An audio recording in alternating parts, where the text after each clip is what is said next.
Hello again everyone, Andy Wax, Wood and Leather Doctor in Mount Laurel, New Jersey. Sorry about the background noise, but again, gotta run the heater because it's still really cold here in southern New Jersey. So, hopefully it'll turn off soon though. So, what we have today is this lovely Stickley chair. And as you well know, Stickley is the mark of quality. At least that's what I've always been told. Really nice chair, but it's got some problems, and here are the problems. So first, we've got a loose stretcher there. We've got a loose stretcher here. We've got a loose stretcher there. We've got a broken leg here. And at the end of the day, not such a nice Stickley chair, but we're going to fix it. So the first thing that we need to do, if we're going to start gluing things, is you need to take a chisel and need to start cleaning off some of this dead glue, because wood glue does not stick very well at all when it's trying to stick to old glue. So, but it looks like this is going to come off really easy. So let's clean that off, and we'll worry about clamping it up, and then there will be a big debate. Oh yes, a big debate as to how to fix this leg that came off. I think I'm going to have to do something that normally I don't want to, but because it's a chair and I really don't want anybody falling on this thing, well, we'll just have to wait and see. Ah, and the heater stops. Cool.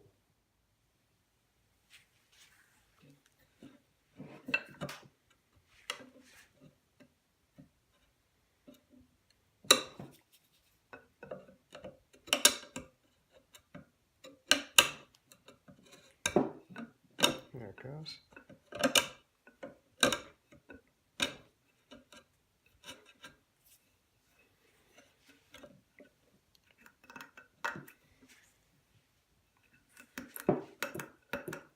Unfortunately, the glue is all dried out here on the inside, so it's going to be pretty quick work to clean up all of these areas. So rather than bore you with that, and they also had put a lot of tape to try and keep these chairs going until they got it actually fixed. So a little cleanup, nothing interesting to see here. Move along. Let's get to the interesting stuff. So this is the conundrum that I face. I hate like anything to change the finish, change the look of the seat underneath here. I would really like, and I probably could get away with, just gluing, because there's a lot of surface area here for the glue to attach to the other piece. There's a lot of real estate there, and it fits kind of like a jigsaw puzzle, and it'll go in just fine, and it'll probably be all right. The only thing that bothers me is that this is indeed a chair, and if the leg breaks again, someone falls and gets hurt, I can't live with that. So I already spoke to the customer about it and told her that my opinion is that when you do a chair repair like this, especially when the fracture is all the way up here, what I'd like to do is normally I would drill all the way through. I'd start here, go all the way through to the seat, and then once I do that, then I know I have a good angle that I can turn the seat over, drill the other way, and drill into the leg with a dowel. Glue it up, and it'll be as solid as anything. And the dowel, and I could do that, but the dowel is going to leave, a pretty sizable. Let's see, here it is. So the dowel that I was going to use, it's going to leave a pretty sizable mark. I would try to shave it down and stain it, and it would be okay. And it's a seat, and probably nobody cares. I kind of care a little. Actually, I care a lot.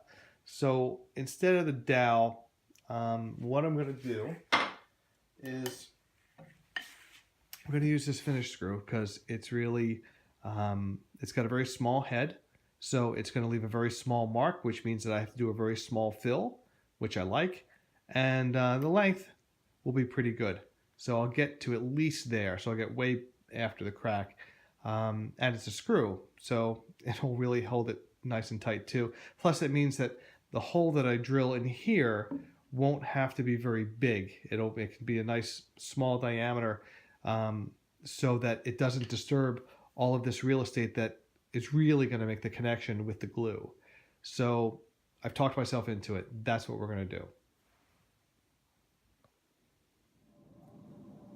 So it's always a bit of guesswork to figure out exactly the angle to put the drill in. If I turned the chair over and just went for it, I'd probably miss and probably wind up going out the side. So what I'm going to do is I'm going to try to line this up as best I can with the angle that I see, and then I'm going to take this out, move it over, and hope for the best. And that's really the closest way that I can approximate where the screw should go in so that it doesn't. There we go. And then we'll go about halfway. Try to keep it at the same angle.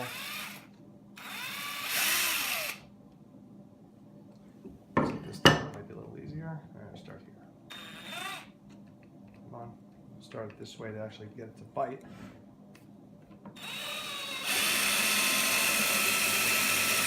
Slowly, I said slowly, turn it or else I will break the bit for sure.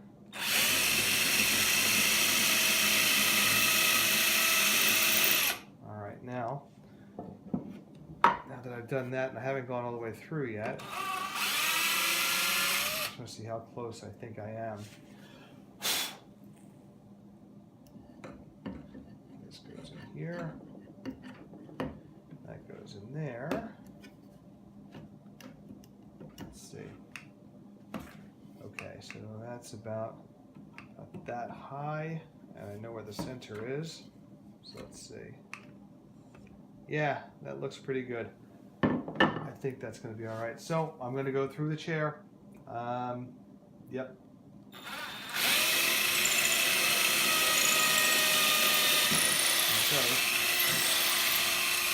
Okay. So now that I've gone through the chair, but fortunately it's a really small hole. I mean, heck, it's just that. It's no big deal. And the patch will be really, you're not going to see it. You'll see. We're going to clean it up. You're not going to see it. So now, just going to start gluing everything up. And how interesting will this be? I don't know. I tend to think not very, but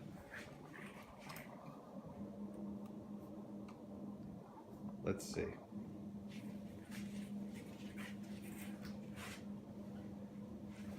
And I am out of all of my cool Harbor Freight brushes, so I'm going to have to get a little dirty. That's all right.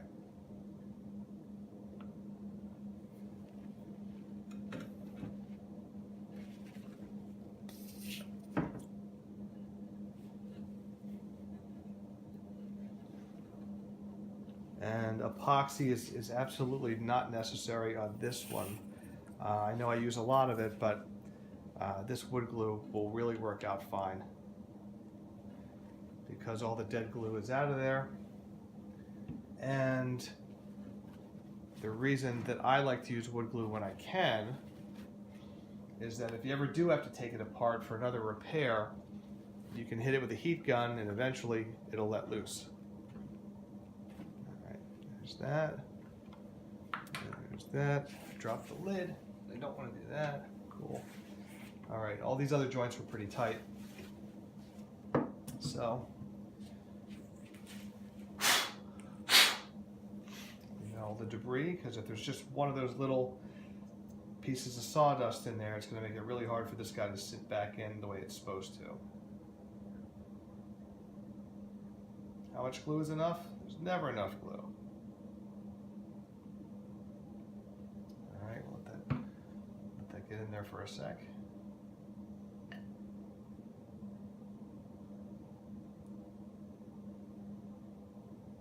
Alright, sure you can see that all right. Yeah. All right. Oh, forgot one. Forgot about this guy right here.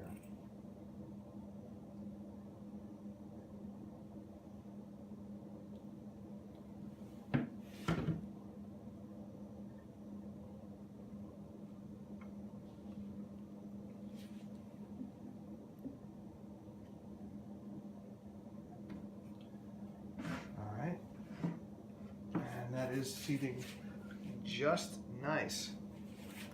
So let's see if I can just get this, yeah, this will work. Oh man, if I really thought out what I was doing, I might be halfway dangerous. All right, this makes me more comfortable. So now I can keep tension on it. In this plane, and that plane, and this plane, and much bigger fan. So let's see what kind of damage we did to the top.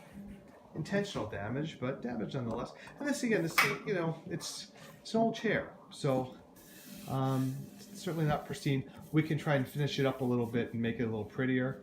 I'd like to do that for them anyway. So, but fortunately, look, that tiny little mark there, that's all it is. So, let's put that screw. Okay, let's try again. Make sure that it finds the right area.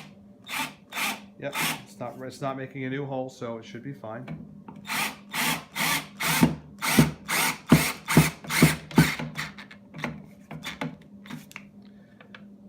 Oh, just a little bit shy.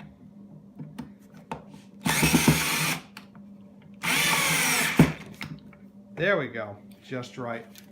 So, let's show you what that looks like.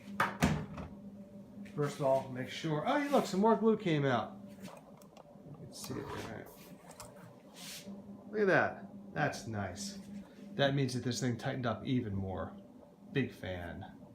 And there it is. See? Nothing. We can fill that. We will fill it. We're also going to polish the heck out of this thing. Try to give it a little new finish here. And yeah, this is going to be nice. So, in fact, we can kind of do this. I think we can do the seat, we can do the fill while this is all drying. I'm not worried about that. And then we can go in and clean up the rest of the legs and stuff. But this, I think, will be the more interesting part. So, let's fill this, let's fix this, and let's see if there's something we can do for this. She didn't ask me to do this, but no reason not to. So there are so many options to fill materials now. It used to be that all you had was shellac sticks back in the old days, and you had this little oven. You would put your knives, these thin bladed knives, in the oven and heat them up, and they'd stay hot for about 20 or 30 seconds. And then you would take a shellac stick like this, although at the time they were more like, do I have any of the old ones? Let's see.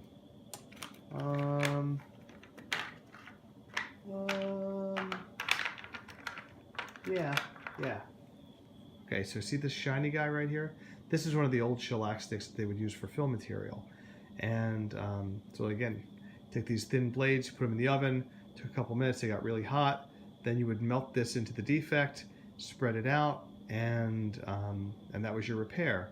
Well, technology has changed a lot. Now you've seen me use those Mohawk epoxy pastes where you mix the two pieces together in your hand, you spread it out, then you sand it. It sands just like wood. It's like Bondo, or you can use Bondo too.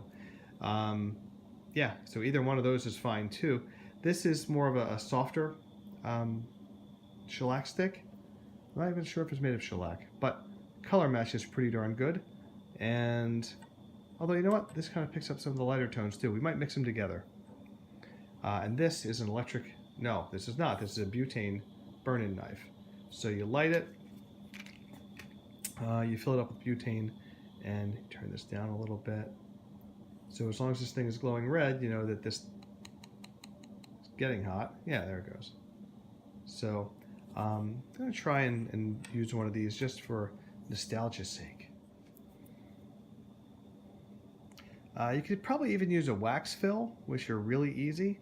They're crayons basically, but they're a little softer than crayons, but because this is a seat, the color from the crayon could easily transfer to the person's rear end. And sure, it might be funny, but we don't want to do that. See it's starting to melt. Okay.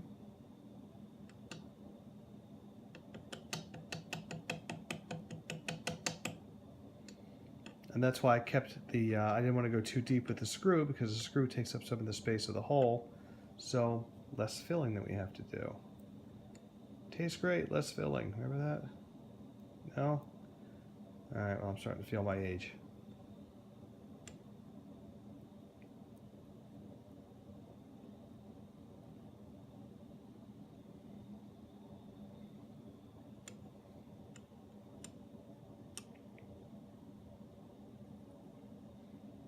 It's getting there.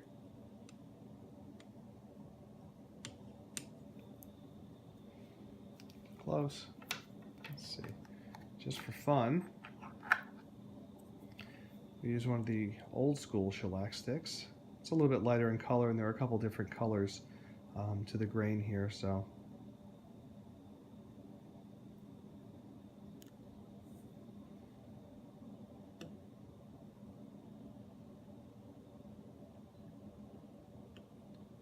Okay, we got enough material in there now. All right, now, do I have any? Yes. So Mohawk Finishing Products, who again also don't pay me anything nor give me free product. Yes, Mohawk, I'm talking to you. They make this stuff called Burn-In Balm, which I think is kind of like Vaseline, and if you used Vaseline, it probably would do the exact same thing and be a lot less expensive. Just haven't experimented with it yet, so I could be wrong. What Burn-In Balm does is it stops you from burning the surrounding area.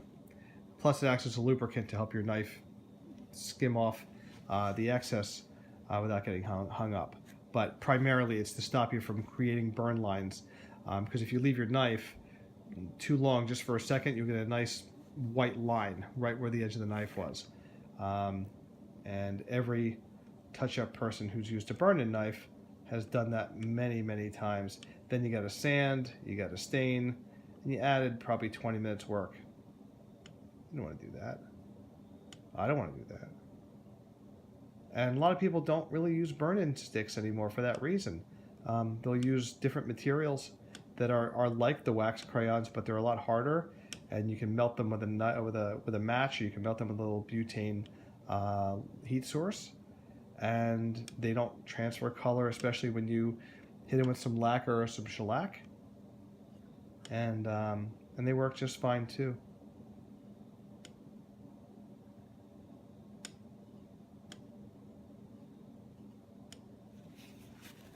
The excess. Just for nostalgia's sake, I was thinking about buying one of those old ones with the knives. You get like 5 knives with different flat blades with different curves and stuff, and in the oven. But I don't know. If I take it to a customer's house, I'm really concerned with burning their house down. It's just me. The oven scares me a little.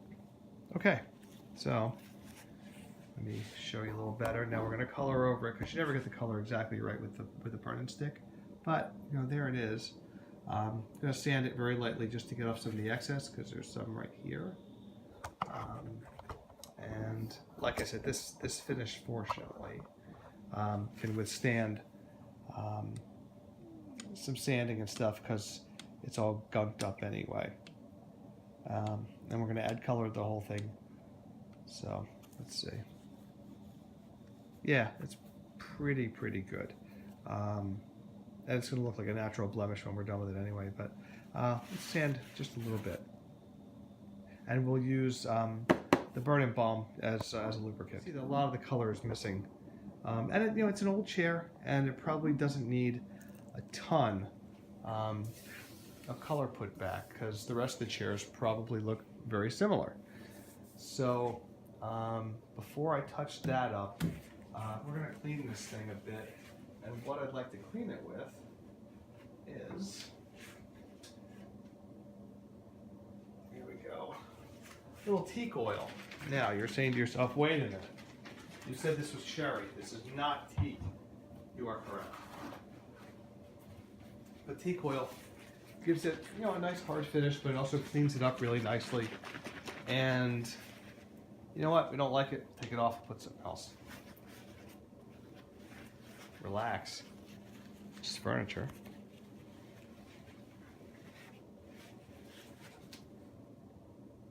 Okay. Well, that's starting to look nice. Of course, everything looks better wet, my father told me.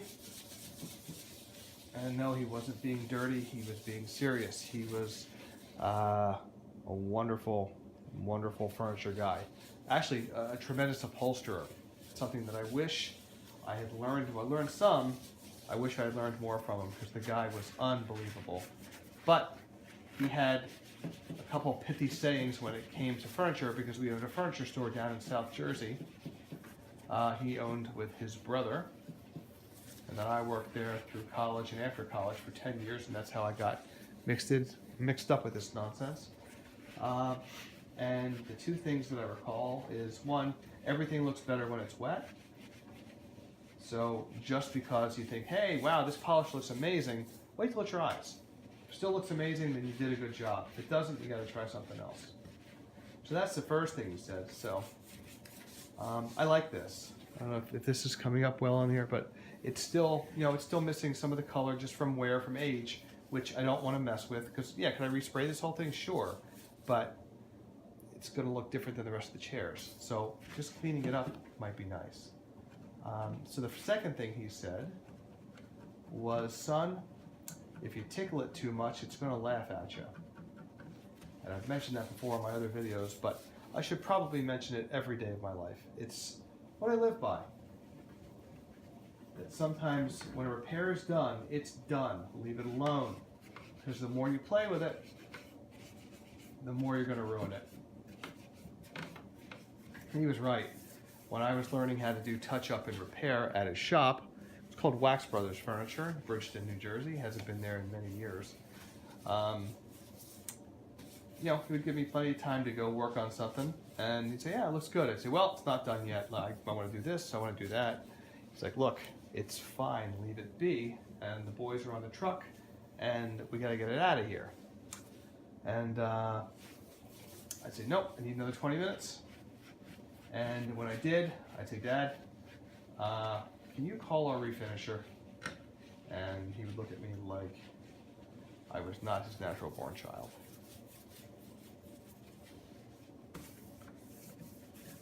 So that's when he hit me with, son, if you tickle it too much, it's going to laugh at you.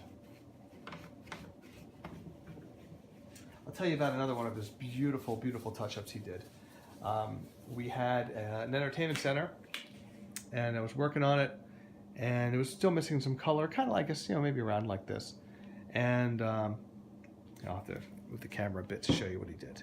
So I'm touching it up with every kind of stain and polish and whatever. I said, Dad, I need another 20 minutes. He's like, no, the boys are ready. We got to go. I said, Dad, it's not done yet. Do you want it done right? You want it done fast? He said, what's the problem? I said, well, Dad, look, you can see right here that it's just, you know, it's not exactly right. He goes, oh, yeah? Okay. We had a concrete floor, so pretend this is concrete here. He goes down to the floor. He licks his thumb. He gets some schmutz off the floor. Comes back over. Rubs it in. Says, okay, guys, take it. And, of course, it looked fine. Great lesson and humiliating at the same time. Dad was good at both of those things. No, actually, he didn't humiliate me, but it was pretty damn funny. So, all right. So I've got more cleaning to do around these spindles, which I'm not going to bore you with. But you saw what the seat looked like before. So just moisturized it with a little teak oil and have a look. Look. Got a little darker. It's certainly got a little more sheen. And I like it. So I don't think I'm going to add any more color to it, except of course I will take probably a stain marker, just darken this up. There you go. So now it looks like a little beauty mark. No big deal. As you can see, this thing is full of beauty marks. And nothing wrong with that. That's just some dirt. So nothing wrong with that.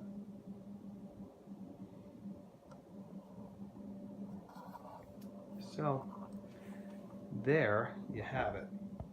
So I'm gonna go over the entire thing with teak oil and a little steel wool, just to clean it up and get some of the dirt off of it. But boy, oh boy, this did not take long. You were there with me the whole time, and we fixed this sucker. So customers gonna be happy. I know it. And oh, look at that little bare spot there. I can color that up too. And yeah, this thing's gonna be really nice. So there it is. Stickley chair with broken leg and loose rungs and like that. So again, this is anti-wax, wood and leather doctor, Mount Laurel, New Jersey. And as always, please remember that stem cell transplants save lives. So if you would please go down to the links at the bottom, you'll see one for giftoflife.org, and that's an organization that matches stem cell donors with needy stem cell recipients, particularly for leukemia. And I can tell you from personal experience that it's a lifesaver. And fortunately, the donation process is as easy as swabbing your cheek. And if it turns out that you are a genetic match, it's a simple blood draw. It's not a bone marrow needle. So very painless, and you will save someone's life. Wouldn't that be a wonderful thing? So please go to giftoflife.org, sign up, get a swab kit, and might not be for a week, a month, a year, maybe never, but you might just get that call. My family did, and it saved us. So thanks a lot, and have a great night.